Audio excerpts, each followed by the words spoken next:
Bismillahirrahmanirrahim. Assalamu alaikum. You people are watching Sadan Khan Official.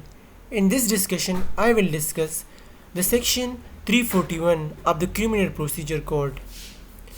Before watching this video, kindly like and subscribe my channel and don't forget to press the bell icon for receiving the new and latest videos.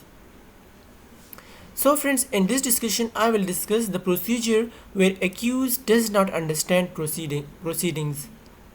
अगर एक accused अदालत की कार्रवाई को ना समझ पा रहा हो तो उस वक्त यह प्रोसीजर होगी वो फॉर हिज अंडरस्टैंडिंग, ताकि वो समझे. So friends, section 341 of the Criminal Procedure Code provides in criminal trial where the accused does not understand the proceedings due to the following reasons. इस सेक्शन में ये बताया गया है, section 341 of the criminal procedure code के एक criminal trial में जब एक मुजरिम अदालत की कार्रवाई ना समझ रहा हो तो वो कौन से रीज़न्स हैं जिससे वो अदालत की कार्रवाई समझने में उसे मुश्किलात पेश हो रही हैं. तो first reason, unsoundness of mind. अगर एक्यूज्ड मतलब उस दिमागी तवाज़ुन उसका ठीक नहीं है, वो दिमागी तवाज़ुन ख़राब होने की वजह से वो नहीं समझ पा रहा हो. फिर number 2, accused deaf and dumb. Accused का समझने की क़ुव्वत इतनी कम हो कि वो बिल्कुल किसी बात को या किसी प्रोसीडिंग्स को ना समझ रहा हो. Number 3, accused is ignorance of the language of the court. फिर अगर एक्यूज अदालत की लैंग्वेज से अंडरस्टैंड नहीं कर रहा हो, मतलब अदालत में जो ज़ुबान इस्तेमाल हो रही है वो उसके लिए समझने में दिक्कत हो रही हो, वो नहीं समझ रहा हो कि लोग क्या कह रहे हैं. फिर द कोर्ट में proceed with the trial and if it resulted into conviction the proceeding shall be forwarded to the high court. फिर ये बताया गया है कि अगर प्रोसीडिंग्स कंप्लीट हो गई और एक्यूज्ड को कन्विक्शन हो गई तो फिर, और इस सिचुएशन में एक्यूज्ड ने कुछ भी ना समझा हो, तो फिर वो सारा जो ट्रायल होता है सारे केस का, वो फिर हाई कोर्ट को फॉरवर्ड की जाती है. तो फ्रेंड्स, जब सारा प्रोसीजर कंप्लीट हो जाता है और कन्विक्शन के बारे में वो कोर्ट सेंटेंस पास कर लेता है और उस सिचुएशन में एक्यूज़ ने कुछ भी ना समझा हो, पहले जो मैंने जो रीज़न्स बताए हैं, तो फिर क्या होगा, तो फिर उस सारे केस का रिकॉर्ड हाई कोर्ट को फॉरवर्ड किया जाएगा. And the circumstances of the case and the high court shall pass such order as things fit. और उसके बाद जब हाई कोर्ट सारे सर्कमस्टांसेस देख लेता है तो फिर वो एक ऑर्डर पास कर लेता है जैसा कि उनको ठीक लगता है. After that friends, for power to examine the accused, वो कौन सा पावर है जिससे एक्यूज को एग्जामिन किया जा सकता है. Section 342 of the criminal procedure code provides that to enable the accused to explain any circumstances appearing in the evidence against him, the court may put such questions to the accused as the court consider necessary to explain any circumstances. The answers given by the accused shall be taken in consideration and no oath shall be administered. फिर ऐसा situation section 342 के अंदर कि अगर एक अक्यूज़ड के से कुछ सवालात पूछने ज़रूरी है और उसके जवाबात भी उससे ज़रूर लेना चाहिए, तो उस सिचुएशन में कोर्ट क्या करेगा. तो उस सिचुएशन में court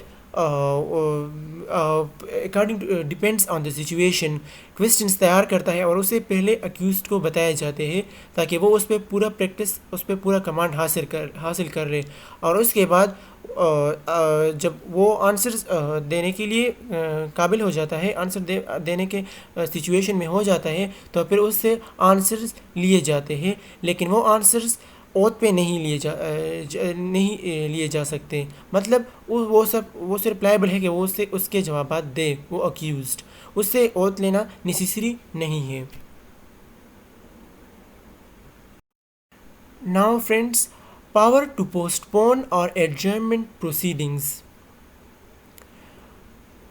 Section 344 of the Criminal Procedure Code provides that if from the absence of the witness or other reasonable cause it becomes necessary or advisable to postpone the commencement of trial.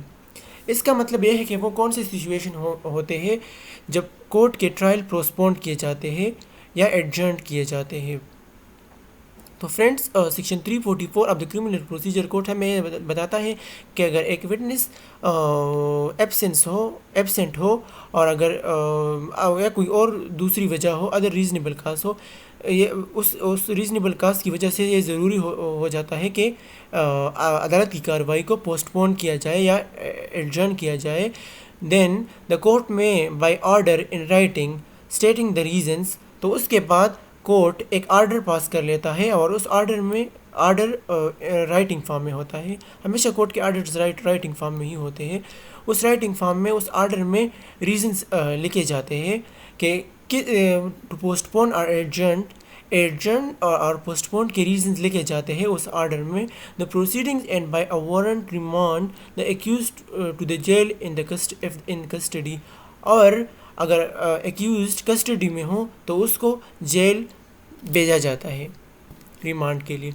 Provided that no magistrate shall remand the accused for a term exceeding 15 days at a time. ये बताया गया है कि एक magistrate 15 दिनों से ज़्यादा किसी एक्यूज्ड को रिमांड में नहीं रख सकता, मतलब 15 days से ज़्यादा वो नहीं रख सकता. और एडजर्नमेंट और पोस्टपोनमेंट की जो ऑर्डर होती है, the order should be sign by a जज और द प्रिजाइडिंग ऑफिसर या प्रिजाइडिंग ऑफिसर और द प्रिजाइडिंग जज. वो ऑर्डर जो इशू होता है वो उस जज से साइन किया जाता है. उसके बाद ये इम्पॉर्टेंट है. Okay, section 344 sub section A of the criminal procedure code provides that the court after taking cognizance in cases under section 355A, 376, 377 and 377 sub section B of the Pakistan Penal Code decide the case within 3 months, with the following which the matter shall be brought by a court in the notice of Chief Justice of High Court. ये जो sections मैंने बताए हैं, section 344A सब section a criminal procedure code हमें ये बताता है कि वो ऑफेंसेस जो सेक्शन 354A के अंदर है, 376 जो इसके नीचे बयान किए गए हैं, 377 and 377 sub section B of the Pakistan penal code decide the case within 3 months. तो इन्हीं सेक्शंस के नीचे जो ऑफेंसेस है वो तीन महीनों में वो केस डिसाइड्स किए जाएंगे अगर चीफ जस्टिस ने उसका नोटिस लिया हो. चीफ जस्टिस अगर चाह रहा हो कि इन सेक्शंस के नीचे जो ऑफेंसेस हुए हैं इसे ट्राई कर दिया जाए 3 months में, तो फिर वो ऑफेंसेस उन्हीं 3 months में सॉल्व किए जाएंगे, डिसाइड कर लिए जाएंगे. So friends, this was a very short summary of the in the situation in which the accused doesn't understand the proceedings of the court. So friends, ये वही सेक्शन है जिसमें ये बयान किया गया है कि जब अक्यूज्ड अदालत की कार्रवाई को ना समझ पा रहा हो, तो ये अगर आप लोग ये वीडियो लेक्चर देखेंगे तो आपको समझ आ जाएगा कि उस क्या प्रोसीजर है उस सिचुएशन की. So friends, I will upload my next video in my next I will upload my next lecture in my next video. So keep watching my channel